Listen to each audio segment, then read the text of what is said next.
3월 31일 새벽 기도회 시작하도록 하겠습니다. 강단 메시지 정리합니다. 말씀망대 13번째 느헤미야에 나타난 그리스도라는 제목으로 느헤미야 8장 말씀을 확인했습니다. 하나님은 우리에게 뭘 들려주고자 하시겠습니까? 그리고 진짜 우리의 영혼은 어떤 것을 원하고 있겠습니까? 그게 바로 그리스도입니다. 그 그리스도는 우리에게 구원의 길이 됩니다. 성경은 이 구원의 길을 알리고 있습니다.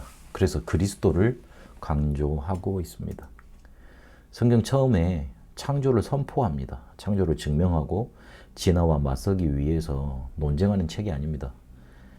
창조주이신 하나님께서 인간을 어떻게 창조했고 생명체와 그 생명체가 살아갈 수 있는 근원에 대해서 말씀하고 있습니다. 그래서 물고기는 물에, 새는 하늘에, 나무는 땅에 살도록 그렇게 만들었다 선포하고 계십니다. 그 중에 가장 소중한 피조물인 인간에 대해서 그 근원과 문제 그리고 그 해결책을 제시하고 있습니다. 구원의 길 속에 들어와서 구원받게 되면 성령께서 내주하시게 됩니다.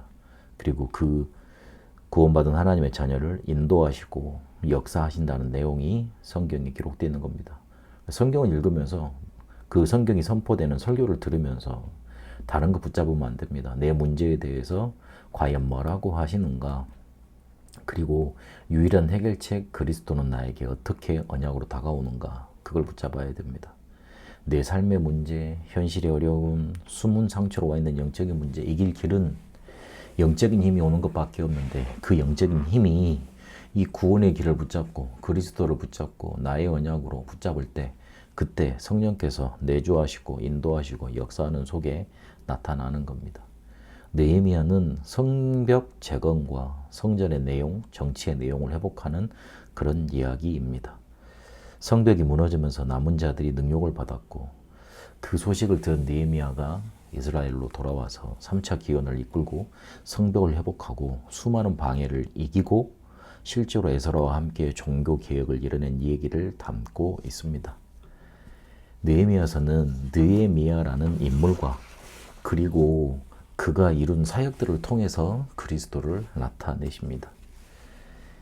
그리스도가 낮아지신 것을 느헤미야가 자기의 모든 것을 포기하고 보장된 미래를 포기하고 다시 이스라엘로 돌아와서 성벽 회복하는 거 그거를 빗대어서 이렇게 나타내고 있습니다. 느헤미야가 모든 것을 버리고 낮아졌던 것처럼 그리스도께서도 하나님의 근본 본체시지만 육체를 입고 이 땅의 종의 형태로 오시기까지 낮아지신 겁니다. 그렇게 우리에게 그리스도가 오셨다고 최고의 희생을 하셨다고 그가 자기 몸을 대속물로 내주셨다고 율법의 모든 요구를 이루시고 죽으심으로 대속을 이루셨다고 그렇게 나타내주고 계시는 겁니다. 예루살렘의 성벽이 무너진 소식을 듣고 술 맡은 관원이었지만 그 자리를 내어놓고 다시 이스라엘로 돌아오게 됩니다. 여기에는 느헤미야의 언약 붙잡은 기도가 있었고 실제로 거기에 응답받는 하나님의 역사가 있었습니다. 그리고 성벽 회복하는 그 내용에서 보호자 되시는 그리스도를 나타내주고 계십니다. 성벽이 없으면 적이 쉽게 들어와서 우리의 생명을 위협하고요. 안에서 일어나는 문제도 솔직히 성벽이 없으면 방어막이 없습니다. 그리고 안정이 되질 않으니 평안이 임하지 않고 늘 긴장 상태로 살아가야 되는 겁니다. 예수님은 마지막 메시지로 처소를 예배하러 갈 거다. 보혜사를 너에게 주실 것이다. 그렇게 우리에게 보호자를 보내주실 거라는 메시지를 주고 가십니다. 예수님을 공격했던 사단과 세상, 지옥 배경은 지금도 우리를 집어삼키려고 합니다. 그래서 보호자가 없으면 우리는 길을 잃고 거짓에 속게 되고 생명을 보존할 수 없게 됩니다. 목자 되신 이가 우리를 보호하신다 그랬습니다. 그분이 그리스도 예수의 날까지 그의 소원과 계획대로 천국 시민 삼으셔서 주 안에서 능력 주시고 이끌어 가시는 겁니다. 그래서 이 성벽 회복을 통해서 우리의 보호자가 되시는 그리스도를 나타내 주고 계십니다. 우리의 든든한 성벽이 되신 겁니다.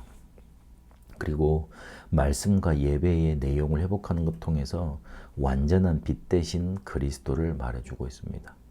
우림과 둠밈은 제사장이 가지고 있었던 판결 형패 속에 가지고 있었던 하나님의 뜻을 물어보는 도구였습니다. 이거를 통해서 완전한 빛이신 그리스도를 예표합니다. 제사장직을 회복하고 이후에 말씀을 회복하면서 성벽도 회복하고 예배할 수 있는 모든 것을 회복합니다. 육신적인 성벽도 회복을 했지만 영적인 성벽도 회복하신 겁니다. 실제로 완전한 빛이신 그리스도께서 우리를 말씀과 예배로 우리를 인도하십니다. 어두움에 우리는 살고 있기 때문에 빛이 우리에게 비추어야만 됩니다. 보혜사 성령께서 우리를 인도하신 방법이 뭐냐? 말씀을 깨닫고 생각나게 하시고 예배를 통해 감동하시고 확정하게 하셔서 우리를 인도해 가시는 겁니다. 이제는 그리스도께서 약속하신 힘을 얻어야겠습니다. 낮아지셔서 우리의 보호자 되시고 완전한 빛으로 우리를 인도해 가시는데 그분께서 우리에게 약속하신 게 있습니다. 그게 바로 힘입니다. 왜 그래야 되냐면 느헤미야가 총독 생활을 마치고 다시 복귀를 했습니다. 그러고 난 다음에 다시 돌아오는데 이스라엘 백성이 다시 원래 자리로 돌아가 있는 겁니다. 성전은 방치되어 있고 안식일은 지켜지지 않고 성벽 주위에서 장사만 하고 있었습니다. 사단의 망대가 실제로 무너지지 않았다는 겁니다. 우리가 힘이 없으면 원래 자리로 끌어다 놓는 운명의 힘이 우리를 재앙의 자리로, 저주의 자리로, 실패의 자리로, 사단의 망대가 서 있는 그 자리로 계속 갖다 놓습니다.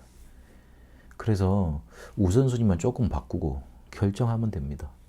눈에 보이는 것에만 우선순위 두지 말고 실제로 하나님이 우리에게 힘 주실 수 있는 복음과 예배와 말씀에 우선순위 둬야 됩니다. 느헤미야 8장 10절에 있는 것처럼 여호와로 인하여 기뻐하는 것이 너희의 힘이다. 우리를 응답의 자리로 이끄는 힘이 있습니다. 그걸 붙들어야 됩니다. 그래서 그리스도께서 감람산을 가지신 일곱 망대 여정 이전표로 즐기고 누리고 힘을 얻는 삶 여러분에게 임하게 되시길 바랍니다. 살아계신 하나님 감사합니다. 우리에게 구원의 길 그리스도를 강조하시고 이걸 우리에게 언약으로 주셨습니다. 붙들고 느헤미야를 통해 또 말씀하신 것처럼 낮아지셨고 보호자 되셨고 완전한 빛 대신 그리스도를 붙들고 응답의 자리로 우리를 이끌어가는 힘을 얻게 하옵소서. 여호와로 인하여 기뻐하는 힘이 우리에게 날마다 넘쳐나게 하옵소서.